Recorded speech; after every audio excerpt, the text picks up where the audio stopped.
रामकृष्ण हरी मैत्रिणींनो, स्वागत आहे आपले सर्वांचे। तर आजच्या व्हिडिओत आपण खूप सुंदर अशी बॅकनेक डिझाईन बघणार आहेत।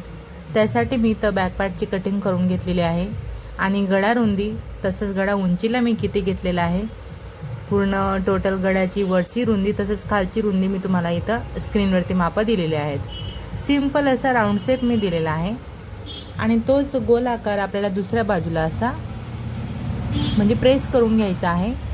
आपण जी डिझाईन बनवतोय ना, ही वन साइड डिझाईन असणार आहे। वन साइड डिझाईन ड्रॉ करण्यासाठी आपल्याला पूर्ण बॅक पार्ट ओपन करावा लागतं, तेव्हा आपण ही डिझाईन अशी बनवू शकतो। तर इथं बघा, मी सर्वप्रथम तर राऊंड शेपमध्ये आकार घेतलेला आहे आणि त्यानंतर तो जो आकार आहे तो खाली असा व्यवस्थित दुसऱ्या बाजूला आपण वन साइड डिझाईन तयार केलेली आहे। त्यानंतर इथं बघा, गोल आकाराच्या ह्या बाजूला आपण 1.5 इंचावर पॉईंट लावून घेतोय की जेणेकरून बाहेरची जी लाईन आहे, आपण ह्या 1.5 इंचाचा जो पार्ट आता मार्क करतोय ना, यामध्येच आपण खूप सुंदर असं पॅटर्न बनवणार आहेत। म्हणजेच वन साइड आपली डिझाईन इथं तयार होणार आहे। डिझाईन खूपच आकर्षक अट्रॅक्टिव्ह डिझाईन असणार आहे। तर व्हिडिओ खूपच छान असा बनवलेला आहे, पूर्ण व्हिडिओ बघा म्हणजे तेव्हा तुम्हाला डिझाईन करणार आहे। एवढाच आपण टाइम वेस्ट न करता मी डायरेक्टली डिझाईन तुम्हाला दाखवायची इथं सुरुवात केलेली आहे। आता आपल्याला कटिंग करत असताना वन साइड सर्वप्रथम वन साइडचा जो पहिला आकार होता तो मी कटिंग केला आणि एक पार्ट बाजूला ठेवलेला आहे। त्यानंतर इथं मी दुसरा आकार कट केलेला आहे, म्हणजे गोल गळा आपण पूर्णपणे कट केलेला आहे। इथं आपण वरची गळा रुंदी 2.5 इंच घेतलेली आहे, हे लक्षात घ्या। म्हणजे वन साइड डिझाईन आपण जेव्हा बनवतो तेव्हा आपल्याला ब्रॉड गळा रुंदी घ्यायची असते।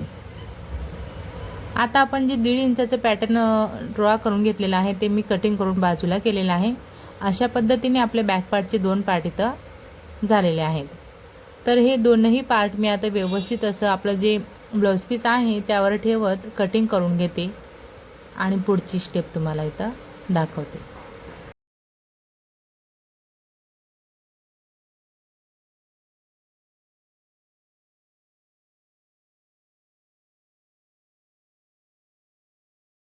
आता यावरती आपण बघा शिद्या कापडवर अस्तर ठेवून घेतलेला आहे आणि त्याला आता आपण अशा पद्धतीने स्टिचिंग करून घेतोय, म्हणजेच आपण याला अल्टर करून घेणार आहे। ब्लाउज पीसचा कापड खूप छान आहे म्हणून मी इथं कॅनव्हासचा वापर केलेला नाही आहे। तुम्ही जर काही डिझाईन लूज कापडमध्ये बनवत असणार, म्हणजे एकदम थोडा पातळ कापड असेल तुमचा, तर तुम्ही या डिझाईनसाठी कॅनव्हासचा वापर नक्कीच करा।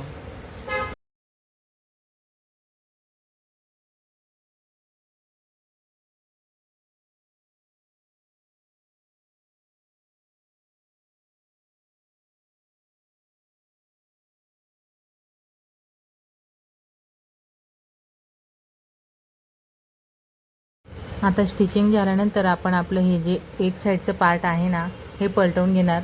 तर बघा, मी जेव्हा कटिंग केली तेव्हा मी जो आपला बॅक पार्ट होता अस्तरचा त्यावर मी मार्किंग करून घेतलेला आहे आधी चॉकच्या मदतीने, की हा जो पार्ट आहे तो आपल्या उजव्या खांद्यावर यायला हवा आणि डाव्या बाजूला दुसरावाला पार्ट येणार आहे।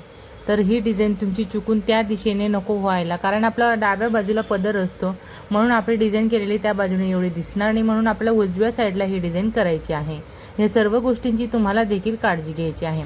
जेव्हा पण आपण वन साइड डिझाईन बनवतो ना, तेव्हा ती चुकून आपली दुसऱ्या बाजूची नको तयार व्हायला हवी, याची तुम्ही स्वतः काळजी घ्या। जशा पद्धतीने मी केलेलं आहे तसंच तुम्ही देखील करू शकता। आता आपलं हे एक पार्ट तयार झालेला आहे, तसं मी दुसऱ्या बाजूचे जे पार्ट आहे ना त्याचे देखील राऊंड जो शेप आहे, म्हणजे गळ्याचा जो गोल आकार आहे तो, तसंच खालची बाजू तिथं अल्टर मी करून घेणार आहे।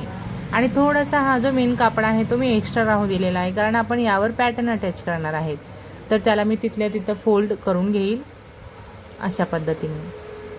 आता आपण याला देखील दाबटीप टाकत व्यवस्थित असं अस्तरला अटॅच करून घेणार आहेत।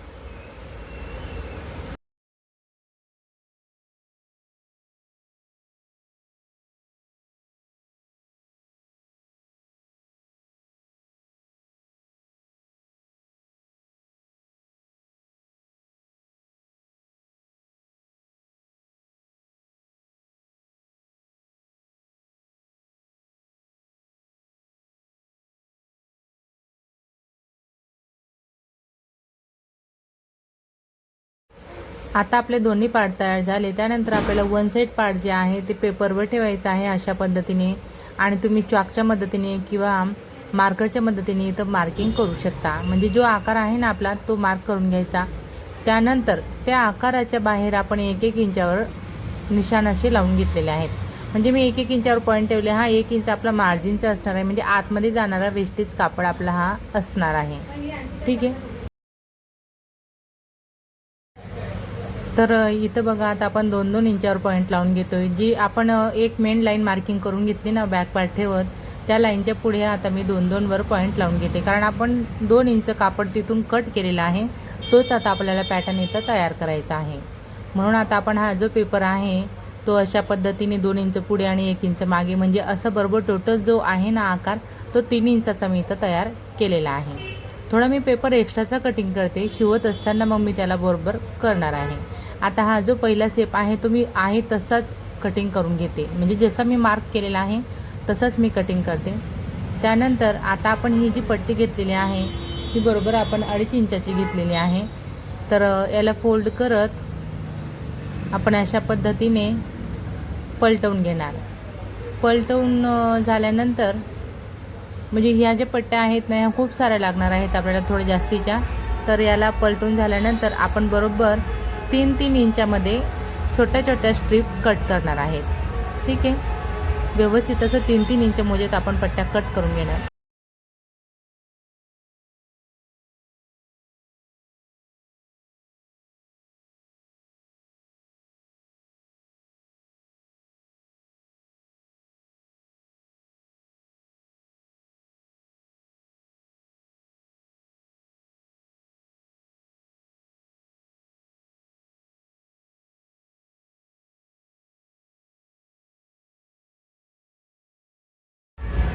तर आता आपण ह्या ज्या पट्ट्या कट करून घेतलेल्या आहेत त्या बरोबर आकाराच्या बाजूने आपण असे एकदम जवळ जवळ असे लावायला घेतलेले आहेत.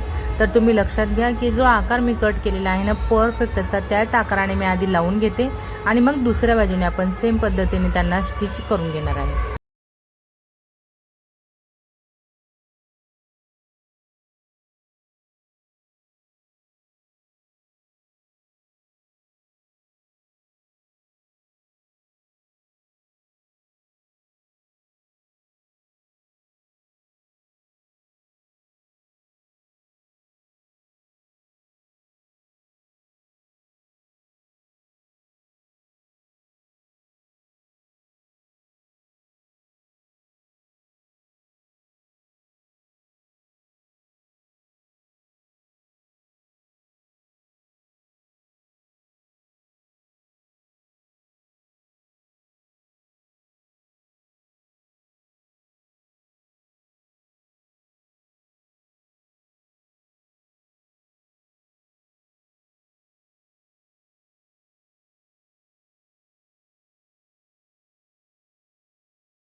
आता आपलं ते पॅटर्न तयार झाल्यानंतर आपण क्रॉसमध्ये कापड कटिंग करणार आणि त्याच्या मदतीने आपण पायपिंग करून घेणार.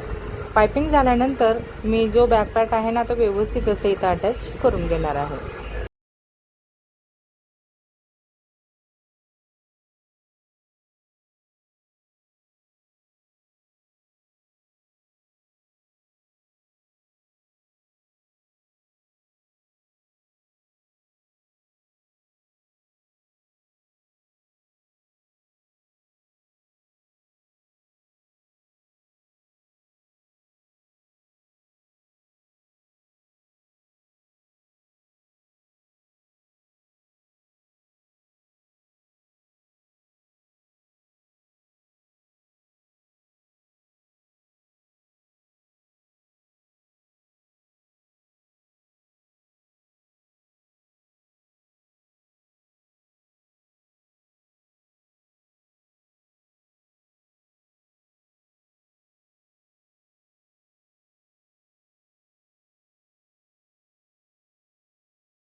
तर मग मैत्रिणींनो, आजच्या ह्या व्हिडिओत मी तुम्हाला खूप सुंदर अशी वन साईडमध्ये बॅकनेक डिझाईन दाखवलेली आहे।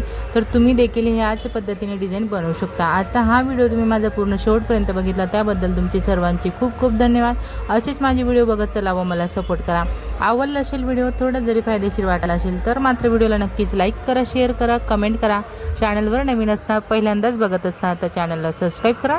सोबत बेल आयकॉनवर क्लिक करून ऑल वर सेट करा रोजचे असे छान छान व्हिडिओ पाहण्यासाठी। चला तर मग भेटूया आपण पुढच्या एक छान अशा व्हिडिओत आणि नवीन डिझाईन सोबत। धन्यवाद।